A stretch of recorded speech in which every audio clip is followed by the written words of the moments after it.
Spinetta ofereço a Baltazar e Nimongemos e sim. Se a achar pobre de tons e de pequeno preço, que em seu estojo guarde e que eu fique lembrado. Henrique. É difícil, em palavras prosaicas, traduzir a emoção desses exaltados investigadores quando, afinal, do seu secreto esconderijo sacaram, descolorida pelo tempo e coberta do pó dos séculos, essa testemunha muda. O pai, quando viu aquilo, teve a consciência de que o aviso que o levara a fazer essa descoberta era tanto seu como da pena que o escrevera. Quando despertou do transe, durante o qual havia escrito, ele o leu como se fosse escrito por uma pessoa estranha. Entretanto, em substância, o que estava escrito era real e as provas da evidência ali se achavam. As diferenças que aparecem no que foi obtido pelo Sr. Bach e no que se lê no pergaminho são insignificantes. Atônitos como estavam, duvido que tivesse ocorrido aos dois, como ocorre a mim, que evidência assim obtida é muito mais forte, muito mais convincente, porque, sendo as duas quadras substancialmente idênticas na forma, uma não é cópia da outra. No terceiro verso da quadra do pergaminho, lê-se intercalada a palavra, que a princípio não foi compreendida, mas depois ficou perfeitamente explicada. Quando o Sr. Bach exibiu o pergaminho original ao amigo de quem obtive essa narrativa, disse-lhe, ninguém compreendia o que queria dizer a palavra entre parênteses, que a esse ver, mas um dia minha mão de novo moveu-se involuntariamente e escreveu, amigo meu, o rei gostava de pilhariar com a minha pronúncia francesa. Pois que eu dizia sempre mãe em vez de mais. Foi por isso que ele escreveu assim. É fato de simples observação que o italiano, falando francês ou português, diz mãe em vez de mais ou mas. O pergaminho original, enegrecido pela idade, foi levado pelo Sr. Bach à Biblioteca Imperial, caso ainda assim se chame a Grande Biblioteca da França, e aí foi comparada com os manuscritos originais. Nestes notou-se que a letra de Henrique não tinha um tipo constante, mas, a respeito da assinatura, a concordância da do pergaminho com as dos outros era perfeita, como disse o Sr. Bach. O exame dos antiquários chegou à mesma conclusão. Os pequeninos buracos que se viam ao longo das margens do pergaminho, indicavam que ele estivera pregado numa superfície de madeira, como dissera a comunicação. Sobre a quadra escrita no pergaminho notava-se uma cruz vermelha. É também uma prova adicional de autenticidade, pois é um sinal de devoção que aparece sempre em todos os escritos de Henrique III, chegados até nós. Esses maravilhosos incidentes, mais ou menos corretamente relatados, não podiam deixar de aparecer na imprensa jornalística. Vários jornais parisienses com eles se ocuparam e, depois, os de toda parte. Por espaço de uma semana a Spinetta do Sr. Bach com seus acessórios sobrenaturais foi a grande sensação dos amadores de novidades na metrópole francesa. O conjunto foi julgado incompreensível, todos admitiam os fatos, classificando-os de mistérios que não ousavam aprofundar, e confiavam na existência de alguma lei natural que os havia de explicar, mas, ninguém pôs em dúvida os fatos, por causa da reputação sólida de integridade, de que gozava o Sr. Bach. Depois de algum tempo, essa excitação foi substituída por outras notícias sensacionais, sem que aquela tivesse tido qualquer solução ou explicação. O cântico foi publicado, e como no original só estava a parte cantante sem o acompanhamento, o Sr. Bach o arranjou com muito gosto e discernimento. A letra era linda e adaptava-se ao sentimento do romance.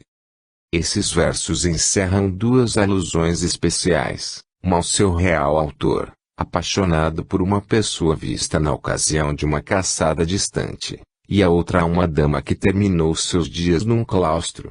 A publicação dos incidentes supramencionados e do cântico misterioso deu lugar a várias buscas nos anais do século XVI, a fim de firmar o valor da história do Sr. Bach. Segundo os melhores biógrafos, logo se ficou sabendo que o objeto dessa grande paixão da vida de Henrique tinha sido a princesa Maria de Cleves, que parece ter morrido em uma abadia. Foi encontrada também uma passagem na obra do laborioso cronista, Abade Lenglet de Fresnoy, a qual diz, em 1579 Baldassarrini, célebre músico italiano, veio à França e viveu na corte de Henrique III. Tomei a resolução de obter o maior número possível de testemunhas e encontrei alguns outros particulares, de importância. Henrique, o último dos Valois.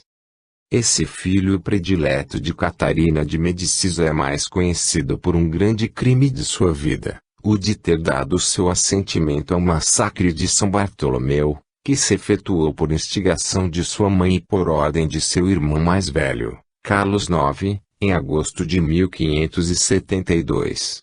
Henrique, porém, não era destituído de outras qualidades excelentes.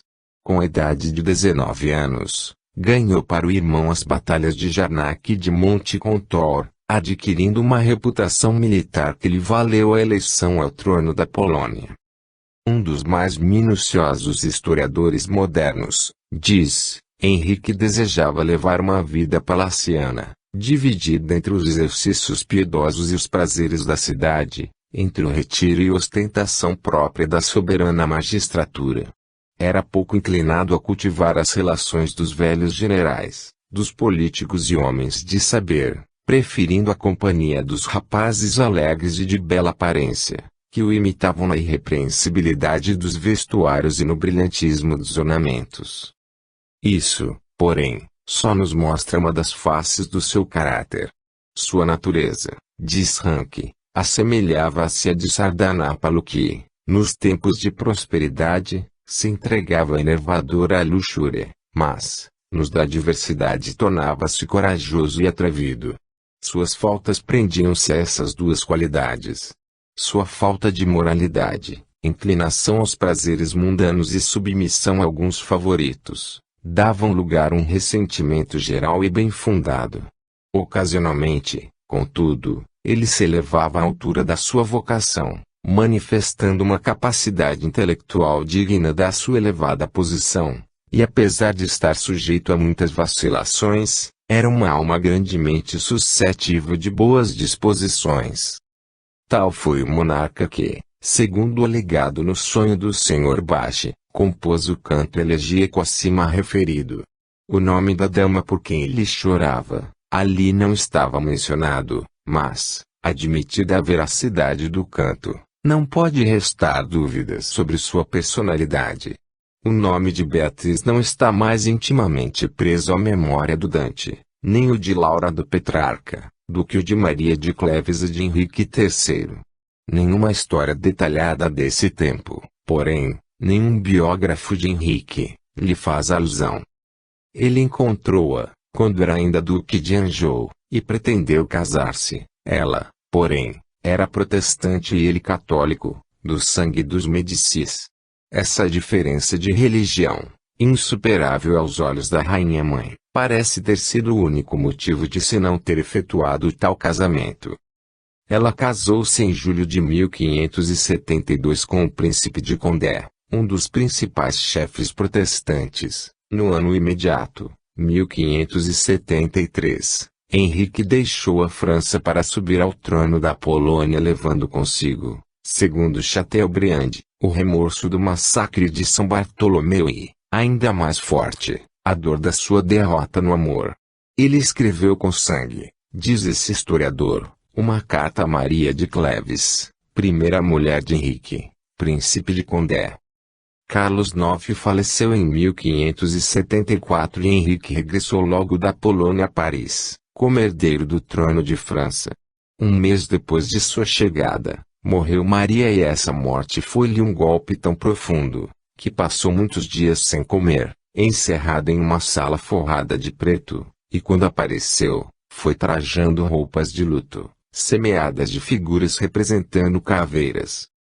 Os poetas daqueles dias fazem alusões ao profundo pesar de Henrique. Nas obras de Pasquier, contemporâneo de Henrique, encontra-se uma monodia sobre a morte de Maria de Cleves, que o poeta simula ter sido dita pelo próprio rei. Tudo isso combina perfeitamente com o que nos diz história a respeito dessa dama. Maria de Cleves. Essa princesa parece ter sido quase tão notável por sua graça e beleza, como a sua tão célebre homônima, Maria da Escócia. Ela fora objeto de admiração na corte de Carlos IX, por sua amabilidade e virtudes. Os poetas de então celebravam-na com o nome de a Bela Maria, e a fascinação que seus encantos exerceram sobre Henrique foi tal, que a credulidade do tempo atribuiu à feitiçaria. Acharemos um depoimento sobre o caráter dessa dama e o profundo desgosto que a sua perda causou ao rei, no seguinte extrato de um manuscrito tratando dos reinados de Henrique III e Henrique IV, de Pedro Lestolli, senhor de grande, cavaleiro de nobre e bem reconhecida família, ocupando lugar importante na magistratura e no parlamento de Paris. No sábado, 30 de outubro de 1574, faleceu em Paris, na flor da idade, deixando uma filha, a senhora Maria de Cleves, Marquesa de Isly, mulher do senhor Henrique de Bourbon, príncipe de Condé. Ela era dotada de singular bondade e beleza, motivo pelo qual o rei amava loucamente, a ponto do cardeal de Bourbon, tio político dela, tendo de receber o rei em sua abadia de Saint-Germain-des-Prés, remover o corpo da princesa, e ordenando ao rei que não entrasse enquanto o corpo ali estivesse. No seu leito de morte, ela disse que tinha desposado ao mais generoso, mas também ao mais ciumento príncipe de França, apesar de ter a consciência de nunca lhe haver dado o mínimo motivo para o seu ciúme. Não encontrei prova positiva de haver Maria passado seus últimos dias na abadia onde seu corpo foi sepultado, mas há muita probabilidade de que isso se tenha dado.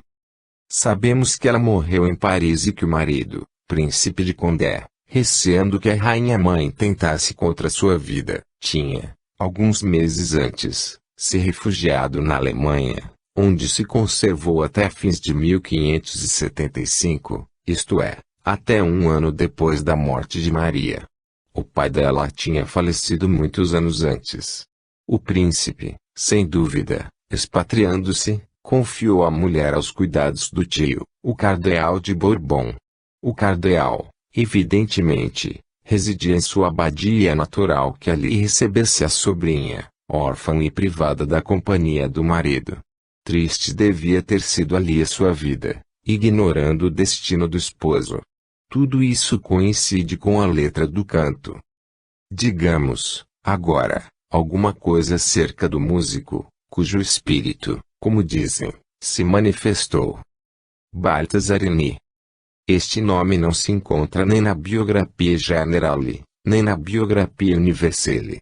Depois, porém, de longa busca, quando eu já desesperava de encontrar alguma notícia biográfica de tal personagem, tive a felicidade de descobrir na biblioteca do Ateneu, de Boston, um dicionário francês de músicos notáveis, em 8 ou 9 volumes, e aí encontrei o nome do favorito de Henrique.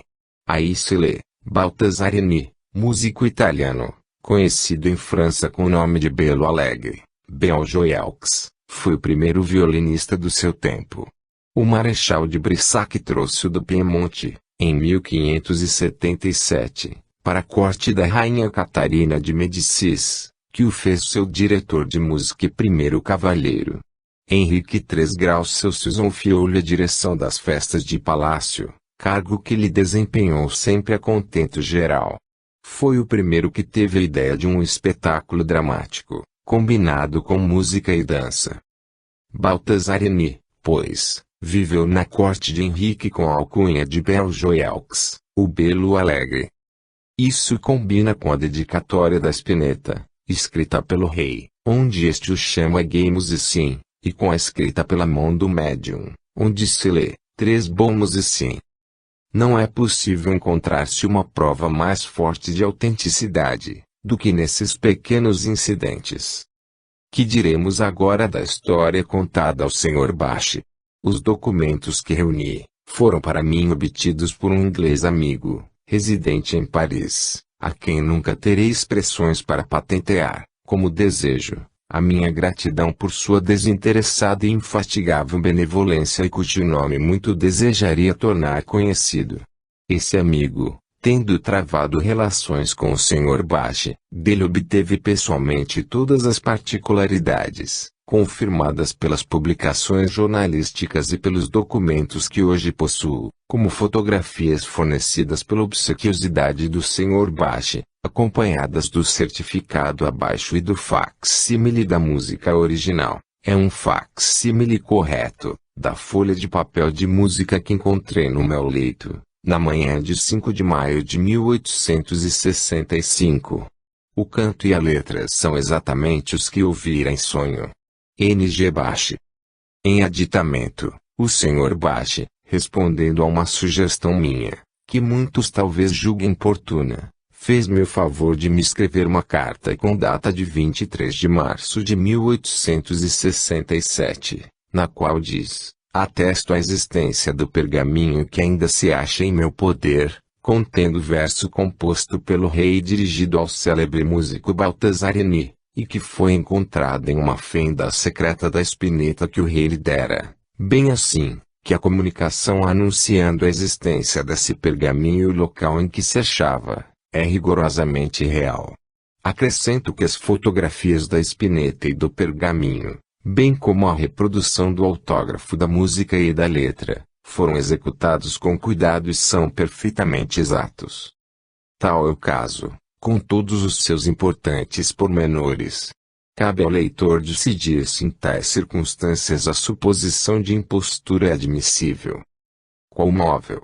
Nenhum lucro mundano havia nisso. Antes sério risco e talvez mesmo prejuízo. O risco de ser iludido, suspeitado, acusado de monomania ou, talvez, de conspirar para enganar o mundo com uma série de combinados embustes, envolvendo uma mentira sacrílega e visando coisas sagradas, relativas não só a este como ao outro mundo. Por esse modo, corre-se o risco de perder uma reputação firmada na integridade de uma vida longa e honrada. E, mais ainda, a atração à sua casa de visitantes inoportunos e impertinentes, questionadores, perturbando a quietação tão cara a um sexagenário ilustrado e estudioso. Se, porém, o caráter e todos os motivos imagináveis não dão lugar a suspeita alguma, as circunstâncias são de tal ordem, que a fraude só poderia ser sustentada com extremas dificuldades. O amigo a quem devo os meus documentos, mostrou o original do cântico ao Sr. D., um dos maiores harmonistas dos nossos dias, um perfeito tesouro de instrução musical. Esse cavalheiro examinou como crítico e declarou que ali se viu o estilo exato da época, cuja imitação exigia não só um grande gênio musical, como ainda um estudo especial do modo de vida de então. O Sr. D., que não crê na comunicação dos espíritos, não procurou explicar o mistério e só disse que, apesar de ser o Sr. Bache um insigne músico, julgava absolutamente impossível fosse ele o autor daquele cântico, e, mesmo que o pudesse fazer, não o conseguiria em uma só noite sem recorrer a velhas autoridades. E, que dizer das coincidências entre as palavras do canto e os incidentes das vidas de Henrique III e Maria de Cleves? Todas as alusões foram justificadas, exceto a da caçada longínqua. Deixemos que os saduceus zombem da crença no invisível. Confesso que tenho essa crença, e, se algum dia tiver a oportunidade de consultar a biblioteca do Museu Britânico ou a Biblioteca Imperial de França, espero verificar esse ponto. Pensai nas mínimas particularidades a que fiz referência. Podia alguém combinar um plano de falsidades e indicações, de modo a explicar todas as variações entre a instância predita e o original? E aquele, tão bem explicado? E aquele se tão correto, apesar de parecer um erro? E mesmo as variações, no modo de escrever o nome do músico? Coisa muito natural, se tivermos em vista a ortografia certa daqueles dias, mas como inverossímil de ser hoje apresentada. Foi só depois de longas meditações e indutivamente, que concluí que as palavras triste e cloestré estavam em perfeita concordância com os fatos. Como, então, acreditar que uma remota referência pudesse, na noite misteriosa, levar o Sr. Bash à mesma conclusão.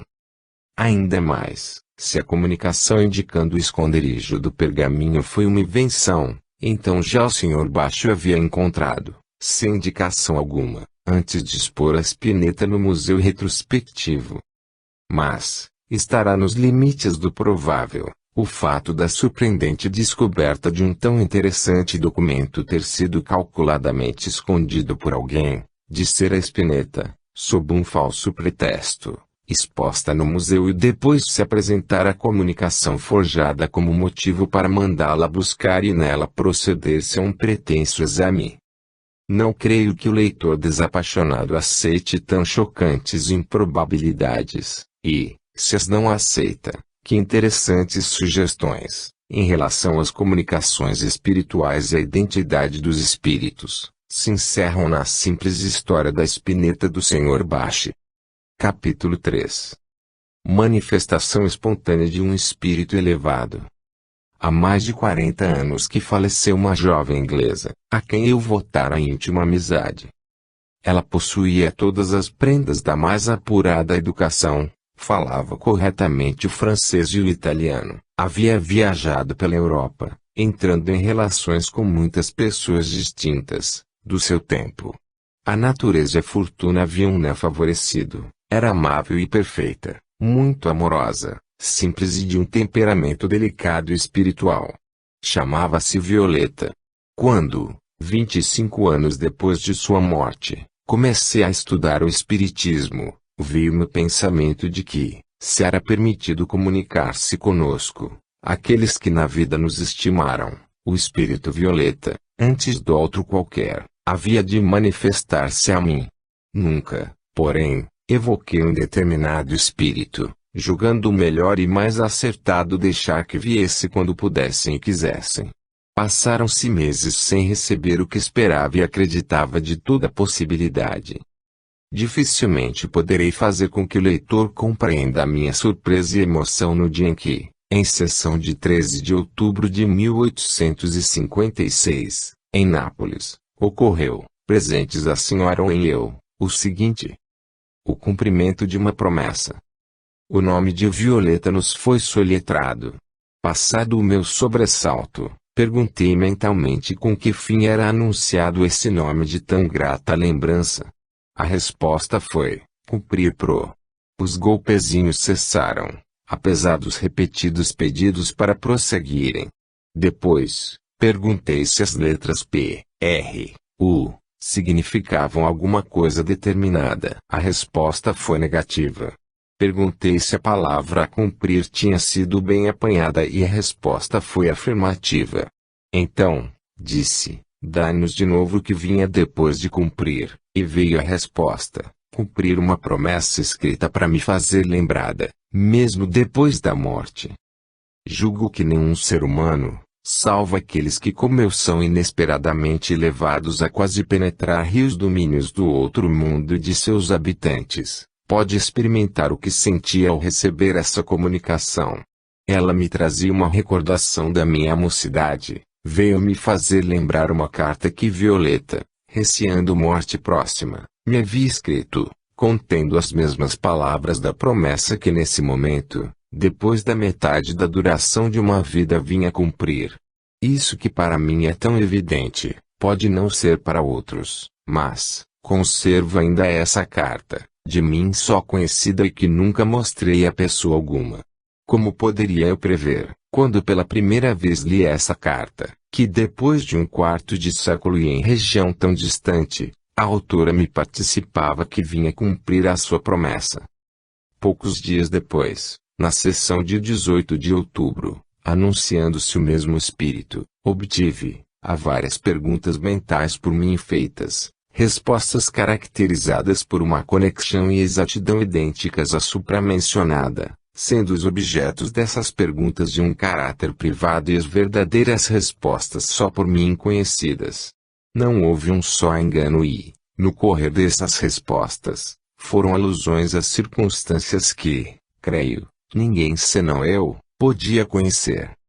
Sei que muitos têm obtido resultados semelhantes, mas bem poucos os dão à publicidade, e, quando o fazem, é em termos muito gerais e pouco satisfatórios.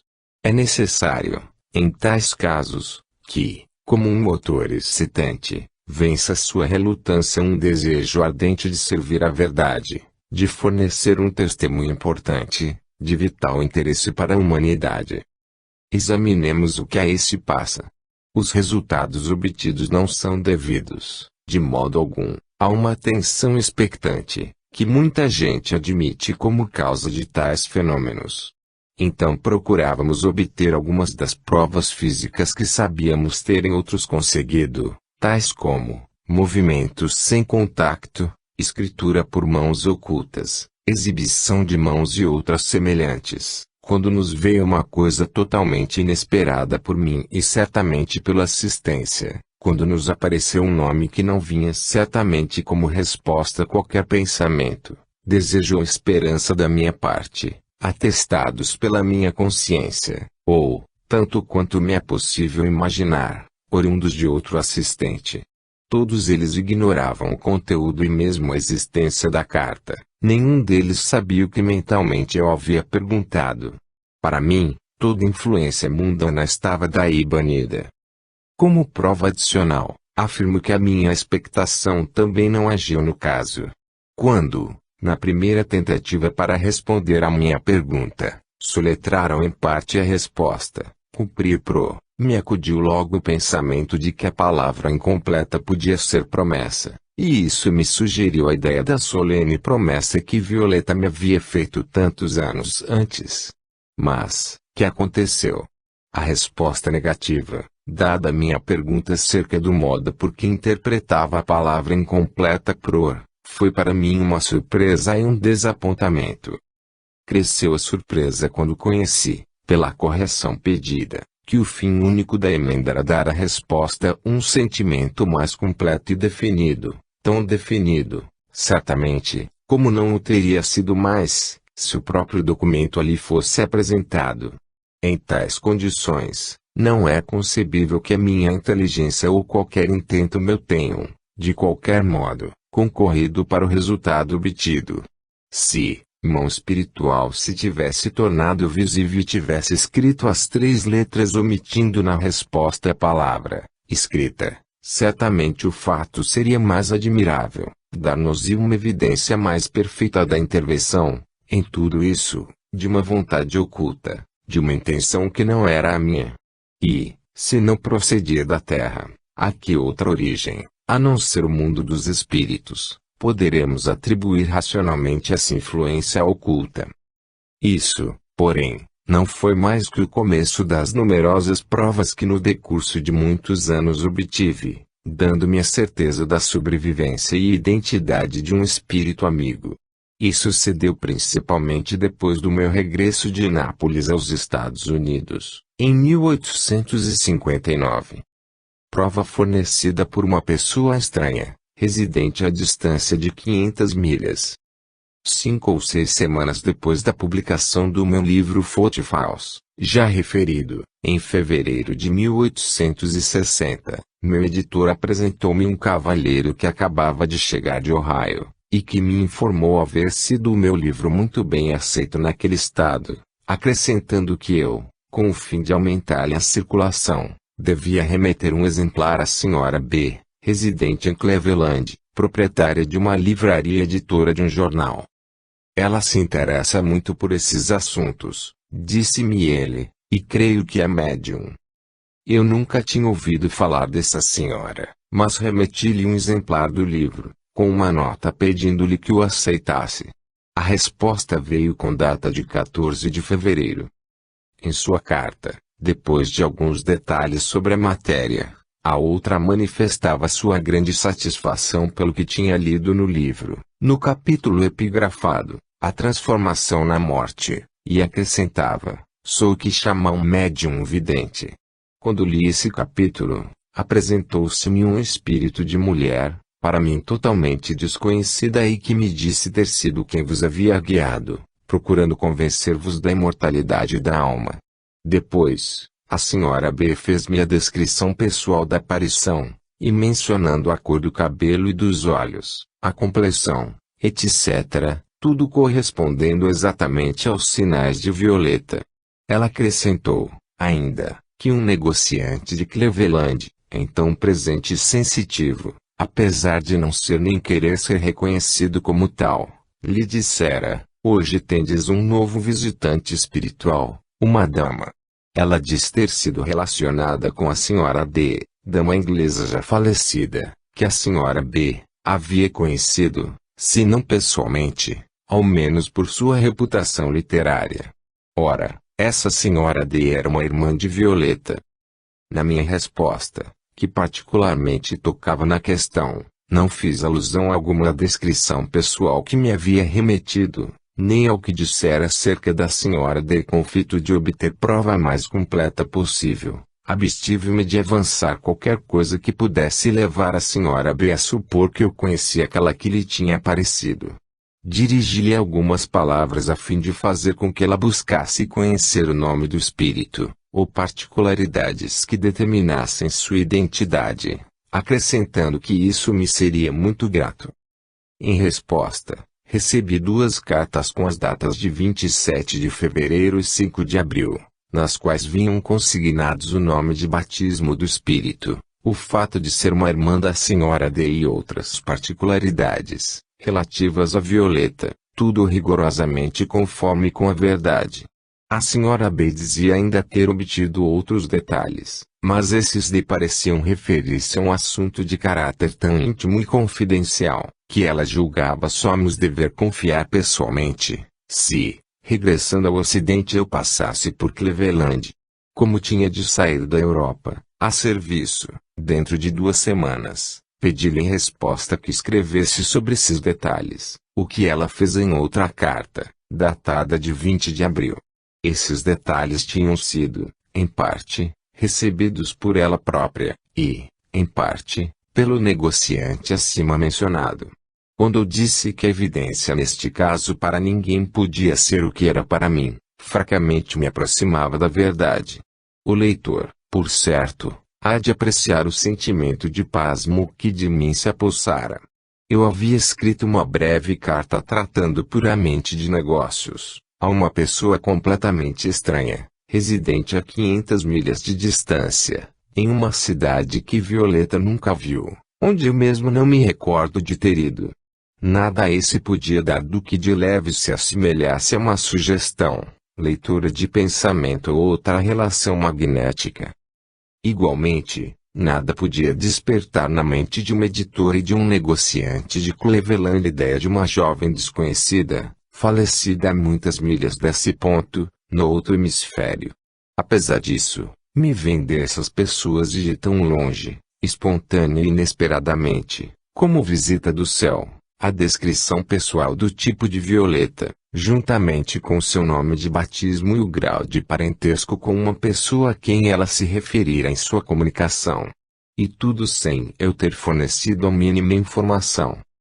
Essas coisas estão no domínio da apreciação do leitor e fornecem admiráveis provas de identidade. Quando, porém, como na última carta da senhora B, se mostram as minuciosas particularidades da vida íntima de Violeta, e da minha, particularidades desconhecidas de qualquer criatura deste mundo, particularidades somente indicadas, sem que aquela que as escrevia lhes pudesse compreender a importância, particularidades sepultadas não somente no passado, mas ainda no fundo dos corações como sagrada lembrança. Quando essas coisas se patenteiam aos olhos do sobrevivente, elas se tornam para este na mais segura evidência da continuação da vida além da morte, da persistência da memória, dos pensamentos e afetos humanos, evidência tal, tão íntima, que não pode ser transferida de uma outra pessoa, porém, só pode ser diretamente recebida por cada um.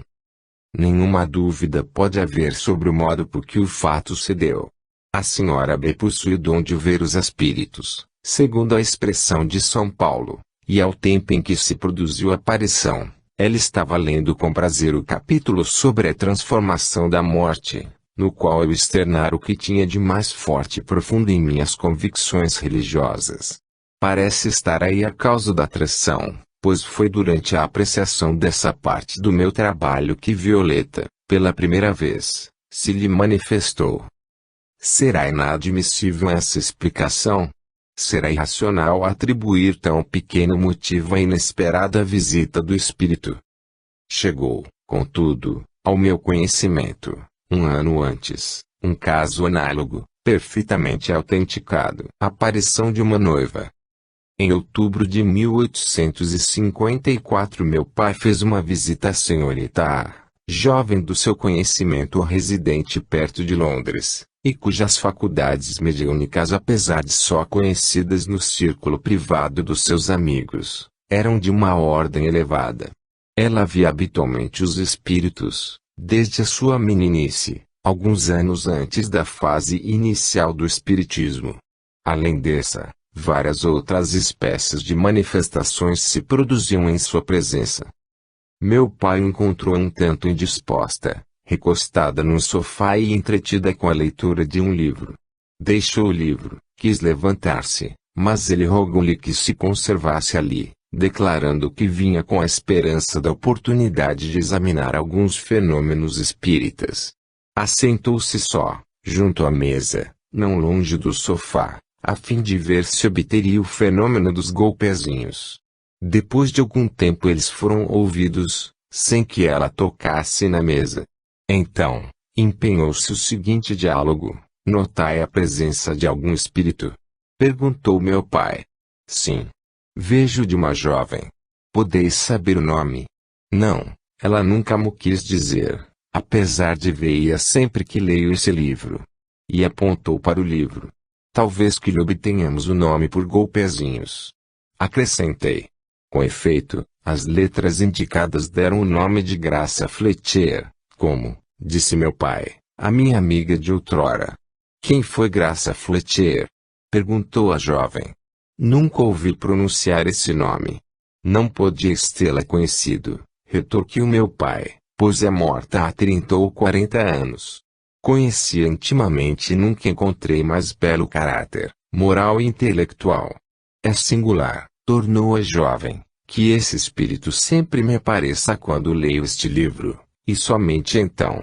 Que obra é essa que estudais? A Filosofia Mental de Thomas Brown. Respondeu, passando-lhe o livro.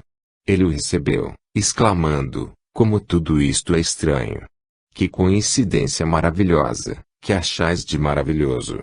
Então meu pai explicou que o Dr. Brown e a senhorita Fletcher tinham se amado muito e iam casar-se, quando ela morreu, aos 19 anos de idade, e acrescentou, e creio que o pobre Brown não resistiu ao golpe, pois só lhe sobreviveu 3 ou 4 anos. Graça Fletcher, que segundo voz geral, era digna do elogio que meu pai lhe fazia, fora filha de uma mãe talentosa, muito apreciada nos círculos literários de Edimburgo, e que, em idade bastante avançada, faleceu há 13 ou 14 anos. Sei, por uma senhora que fora muito relacionada com essa família, que entre o Dr. Brown e a senhorita Fletcher não existia ainda ajuste de casamento, mas uma simpatia tão grande, que todos os seus amigos contavam com esse evento. Ela faleceu em 1816 e ele em 1820. Ouvi a narração supra da própria senhorita A, cuja seriedade conheço bastante para nela depositar toda a confiança. Uma das recordações da minha meninice me pinta o desgosto de meu pai quando recebeu a inesperada notícia da morte de Graça Fletcher. Uma coisa que aumenta o valor desse caso é o fato de nunca a jovem vidente ter ouvido pronunciar o nome da senhorita Fletcher, nem ter a mínima ideia daquilo que meu pai lhe contou, acerca das relações que ligaram em vida aquela cujo nome os golpezinhos soletraram, ao autor do livro durante cuja leitura costumava produzir-se a aparição. Como aí não se pode recorrer racionalmente a uma coincidência, fica essa a teoria posta de lado. A aparição de Violeta à senhora B, uma estranha para ela e para mim, durante a leitura de um livro meu, é um incidente da mesma classe, e, se os reunirmos, teremos uma prova de que o espírito pode, ocasionalmente, conquanto seja raro, baixar da outra fase da vida a esta, levado pelo desejo de observar o efeito produzido na Terra pelos esforços de um amigo caro, com o fim de esclarecer a humanidade. É racional a crença de que os espíritos benévolos, lá do outro mundo, continuem a interessar-se pelo progresso deste mundo. Não sei que prova mais forte, em casos destes, se possa apresentar.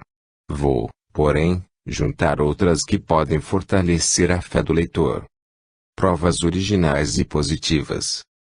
2 semanas depois da recepção da segunda carta da Sra. B., isto é, a 13 de março de 1860, pela manhã, dirigi-me à casa do Sr. Carlos Foster, a cuja mediunidade já me referi, acompanhado por uma dama bem e favoravelmente conhecida no mundo das letras, a qual chamarei Senhorita P. A visita realizou-se a pedido dela, que nunca havia testemunhado fenômenos espíritas, mas, por muito ouvir falar neles, desejava poder julgá-los por si mesma. Ela nunca tinha visto o Sr. Foster. Eu disse ao Sr. Foster, de um modo geral, que recentemente havia recebido de pessoa estranha e moradora em ponto distante, uma comunicação que se dizia de um espírito desencarnado há muitos anos, porém que, para estudo, ocultava-lhe o nome e outras particularidades referentes à sua identidade pessoal, desejando, contudo, por seu intermédio obter mais algumas provas a respeito. Na primeira sessão, o Sr. Foster só se ocupou com a Srta. P., cuja incredulidade transformou-se, no correr do trabalho, em sentimento mais grave e profundo. As provas que ali colheu, lançaram-na a caminho de investigações que fizeram dela uma espírita consumada. Depois, ele voltou-se repentinamente para mim e disse: Sr. Wayne, vejo junto de vós o espírito de uma mulher, talvez o mesmo de que me falastes. Ela tem na mão um ramalhete, especialmente formado de violetas. Perguntai-lhe o nome, disse eu. O Sr. Foster fez uma pausa, e, algum tempo depois, acrescentou: ela não o quer dar, mas tirou do ramo uma flor, uma violeta só, e colocou-a diante de vós. Tem isso algum sentido para vós? Sim, mas vede se podeis obter o nome pelo meio que costumais empregar. Então, a seu pedido, escrevi 7 nomes de batismo, femininos, inclusive o de Violeta, tendo todo o cuidado de evitar qualquer demonstração de sentimento que o fizesse preferir aos outros. O Sr. Foster tomou o papel e rasgou de modo a separar os nomes, enrolou-os, formando com cada pedaço uma bolinha. Depois, juntou-as com outras formadas de pedaços de papel em branco, reunindo em pilha cerca de 20 bolinhas. Pediu-me que as conservasse na palma da mão aberta, por baixo da mesa. Feito isso, depois de algum tempo, disse: os espíritos desejam que ponhais o vosso chapéu embaixo da mesa. Ele mesmo fez, mas colocou logo as 2 mãos sobre a mesa, dizendo: Espírito, quando tiverdes escolhido a bolinha, avisai-nos. Passado 1 minuto, ouviu-se a pancada. Perguntando qual de nós devia apanhar o chapéu, foi indicado o nome da Srta. P. Logo depois, a mesa com um movimento súbito e algo violento, dirigiu-se para o lado da Srta. P., de modo que sem deixar o seu lugar ela pôde levantar o chapéu do chão. Nele, entre as 2 luvas, estava a bolinha que ela me passou. E abri-la, quando o Sr. Foster me disse: não o façais. Vejamos se posso obter o mesmo nome, escrito embaixo da mesa. Tomou um pedacinho de papel e lápis em uma das mãos, que, pelo tempo de 12 ou 15 segundos conservou embaixo da mesa. Depois, retirando a mão e examinando o papel, advertiu: creio que o nome aí se acha. E me passou o papel. O nome lá estava escrito a lápis, mas não pude conhecer uma só das letras. Então, por sugestão do Sr. Foster, apliquei o papel pelo avesso, contra a vidraça da janela, e nele, em caracteres minúsculos, li o nome Violeta. Abrimos a bolinha e encontramos o mesmo nome. Antes de mostrar ao Sr. Foster os nomes escritos no papel na bolinha, seu braço pareceu estremecer ligeiramente, como se sofresse um ligeiro choque elétrico. E ele disse: "O nome está escrito no meu braço", e, arregaçando a manga, pudemos ler distintamente a palavra Violeta. Contudo, ainda não quis pronunciá-lo e deixei que ele próprio pronunciasse letra por letra. Estas pareciam ter sido traçadas pelo pincel de um pintor, com tinta cor-de-rosa, medindo cada letra em 1,25 polegadas de altura, em tipo de imprensa, feitas com esmero e perfeitamente ilegível, com a largura de 1/8 de polegada. A primeira letra estava junto ao cotovelo, seguindo-se as outras ao longo do braço e vindo a ficar a última junto ao punho, na raiz do polegar. A senhorita leu o nome sem a menor dificuldade. Durante todo o tempo dessas experiências, com exceção do momento em que ele colocou meu chapéu no chão e os poucos segundos que gastou para pôr o papel e o lápis embaixo da mesa, o Sr. Foster conservou quietamente as mãos em cima da mesa. A sala recebia luz por 2 janelas. A senhorita P. nunca tinha ouvido pronunciar o nome de Violeta. O mesmo sucedera com o Sr. Foster, como verifiquei. Eis aí 4 provas, não se apresentando espontaneamente, como que foi dada à senhorita B, mas, ao contrário, obtidas com o concurso de um médium profissional, a quem eu havia procurado com a esperança de obter ainda alguma coisa que confirmasse a minha íntima crença. Primeiro, aparição ao Sr. Foster no ramalhete de flores e a colocação de uma dessas flores diante de mim, quando eu esperava o nome de Violeta. Segundo, a bolinha escolhida de entre 20, tirada da minha mão e depositada dentro do chapéu. Terceiro, o nome escrito no papel posto debaixo da mesa e que só podia ser lido pelo avesso da folha em que fora escrito. Quarto, o nome escrito sobre o braço do médium. A singularidade do ramalhete só conter uma espécie de flor e a de corresponder o nome dessa espécie ao do espírito, juntamente com separação de uma só dessas flores para me ser apresentada quando eu pedi o nome do espírito, não podem racionalmente ser atribuídas ao acaso. A respeito das bolinhas, desde que o Sr. Foster colocou as mãos sobre a mesa, à vista de todos, houve uma impossibilidade física de poder ele colher uma delas, ainda que soubesse qual a que devia escolher. Quanto à escrita aparecida no papel colocado embaixo da mesa, ainda que se possa alegar que há pessoas capazes de escrever, de modo que só se possa ler pelo verso do papel, e isso com a mão ou com o joelho, o escrito mesmo que tenho agora diante de mim, parece refutar tal hipótese, pois que examinei o papel cuidadosamente. Ele é fino, escrito por mão de mulher, como se a ponta do lápis só de leve lhe tocasse a superfície, sem produzir qualquer impressão profunda, e sem indícios de poder ser lido pelo reverso da folha. Não julgo possível que alguém, segurando em uma só mão um lápis e um pedaço de papel, no tempo de 15 segundos possa, por baixo da mesa, assim escrever uma palavra. Além disso, o Sr. Foster ignorava completamente o nome.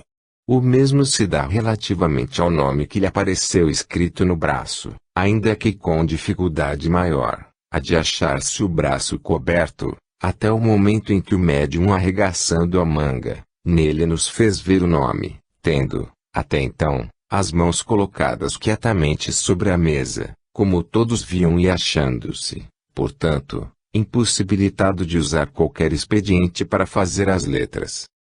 Nos anos de 1860 a 1870, consegui, com o concurso de vários médiuns, numerosas comunicações de Violeta, todas pequenas, com exceção de uma, a mais longa, na qual tratava do nascimento do Cristo.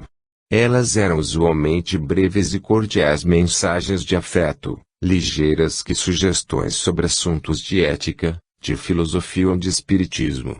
Em 2 ocasiões, separadas por um intervalo de anos, em vez do nome, ela fazia unicamente uma alusão à flor. Uma delas me veio por um médium de Boston, outra por uma dama, não médium de profissão, na cidade de Washington, ambos desconhecedores do nome e da história de Violeta. Finalmente, obtive acidentalmente, como costumam dizer, uma prova notável, caracteristicamente diferente de qualquer das supracitadas. Um retrato com emblema. Na primavera de 1867, achando-me em New York, travei conhecimento com o Sr. Anderson, que, sem prévio aviso e por influência espiritual, como ele afirmava, tinha produzido retratos de pessoas falecidas, muitas das quais eram perfeitamente reconhecidas por seus amigos. Ele me informou que um clérigo, seu amigo, desejava encontrar-se comigo, e por combinação nos encontramos em casa do Sr. Anderson, na tarde de 21 de março.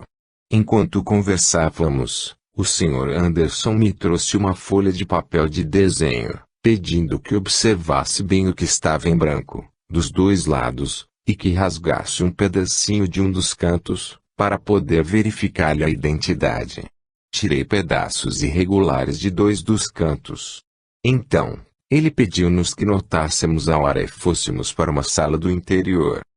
Supus que ia fazer um retrato e, como meu pai tinha sido um homem muito conhecido, do qual existiam vários retratos, pensei que era o dele que me seria apresentado, pelo que julguei logo que essa prova não seria satisfatória. Depois de 28 minutos exatos, o Sr. Anderson, vindo à sala em que nos achávamos, pendurou na parede um retrato feito a lápis e não de meu pai, mas do busto de uma mulher em tamanho natural, que, pela conformação geral e pela expressão, reconheci ser o de Violeta. Firmando de novo, contudo, as feições me pareciam mais regulares que as do original, e do mesmo modo a fisionomia me parecia mais idealizada. A posição era graciosa. Meus olhos percorriam a linha dos contornos, quando foram detidos de súbito. Desconfiei dos meus sentidos, examinei com maior atenção e reconheci que não havia engano. Como ornamento, na parte inferior da abertura do vestido, sobre o colo, via-se a flor violeta.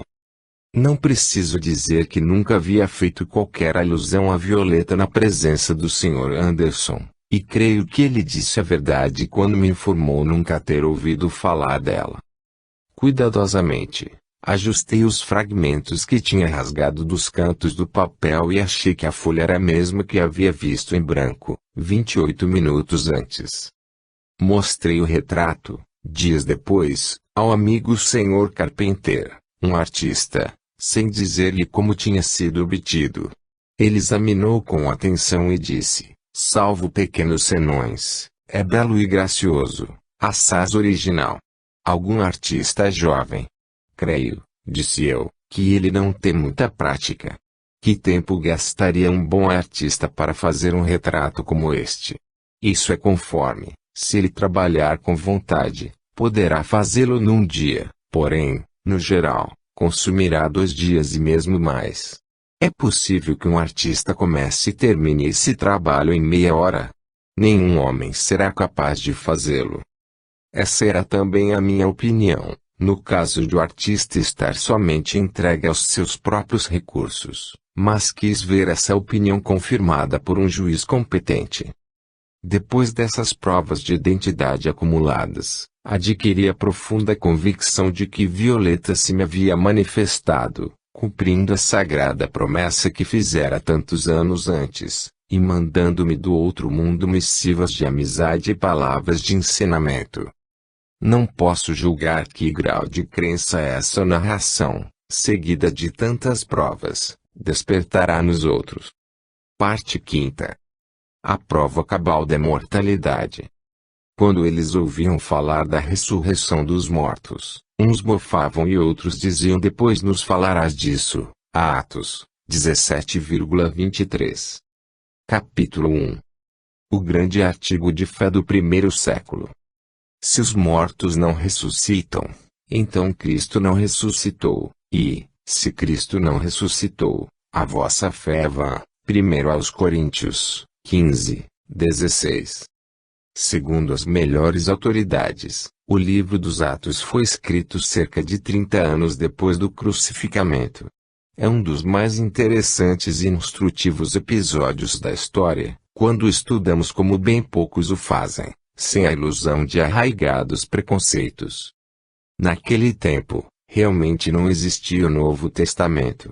Durante a primeira metade daqueles 30 anos, não havia mesmo uma biografia do Cristo, e, no fim dela, apenas uma, a de Mateus, não se tendo mesmo a certeza de ter sido conhecida ou lida nas congregações cristãs.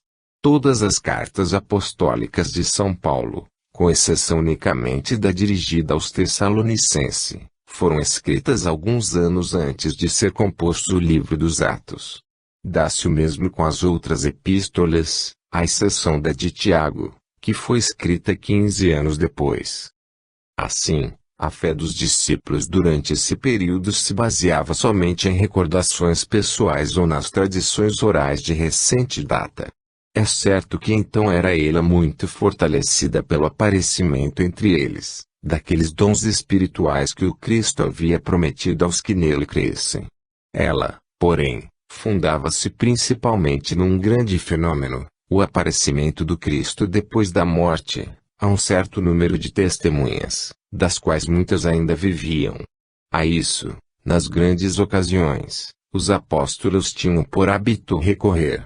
Era, certamente, a rocha fundamental do seu credo, sem a qual eles admitiam que todo o edifício viria abaixo. Se os mortos não ressuscitam, também Cristo não ressuscitou, e, se Cristo não ressuscitou, a vossa fé é vã. A vitória da sua fé consistia em patentear a imortalidade, não apresentando-a como coisa provável por argumentos analógicos ou recomendada à crença por sutilezas de escolas, mas como verdade exposta à luz do dia, onde os sentidos pudessem percebê-la, onde a mais alta de todas as evidências humanas pudesse atestar a sua realidade. E, a prova testemunhal da imortalidade entre esses primeiros discípulos do Cristo, era que os mônios podiam voltar pois eles mesmos haviam visto a aparição do Mestre. Os cépticos negam que o Cristo tenha aparecido aos discípulos. Strauss, considerando que a aparição seria um milagre e reputando todo milagre impossível, busca desacreditar a narrativa. Contudo, ele manifesta a convicção sincera de que os discípulos, iludidos pela excitação de suas próprias almas, acreditavam que o Cristo lhes havia aparecido. Diz, segundo as epístolas de Paulo e os Atos, é certo que os apóstolos estavam persuadidos de haverem visto o Cristo ressuscitado. De resto, a afirmativa da primeira epístola aos Coríntios em nada enfraquece o nosso juízo, pois, conquanto indubitavelmente genuína, ela foi escrita no ano 59 depois de Cristo e, portanto, menos de 30 anos depois da sua ressurreição. Por essa informação podemos admitir que muitos membros da primeira comunidade, ainda vivos quando essa epístola foi composta, particularmente os apóstolos, estavam persuadidos de haver testemunhado a ressurreição do Cristo. O texto a que Strauss se refere é a asseveração de São Paulo a respeito daquilo que lhe haviam transmitido, isto é, que depois de ressuscitado, o Cristo foi visto por Cefas ou Pedro, um dos 12, depois, por mais de 500 irmãos reunidos, dos quais a maioria ainda vivia, ao tempo em que ele escreveu, e que também foi visto por Tiago e pelos 12 apóstolos. Note-se que não foram só Pedro e Tiago, nem somente os apóstolos que o viram, mas 500 irmãos reunidos, e a crença desses homens na realidade do que tinham visto era tal, que, para sustentá-la, sofriam a prisão, as flagelações, as perseguições e, até a morte. A narração de tudo isso, feita dentro do período de 30 anos, que sucedeu imediatamente ao fato, não podia deixar de ser considerada genuína, por um crítico ilustrado como Strauss. O repúdio de tão forte testemunho não é um fato anormal. Strauss, apegando-se à ideia de ser tal aparição impossível, não crê na narrativa. Eu, porém, que, como os discípulos, Já testemunhei uma aparição, sei, como eles afirmavam que elas não são impossíveis, e acredito no que disseram sobre a manifestação do Cristo. Compreendo perfeitamente, ainda que fraco para imitá-los, a constância da fé que os levava a arrostar com os sofrimentos e a morte. Quando o mundo religioso se colocar na vantajosa posição que ocupavam os cristãos da Idade Apostólica,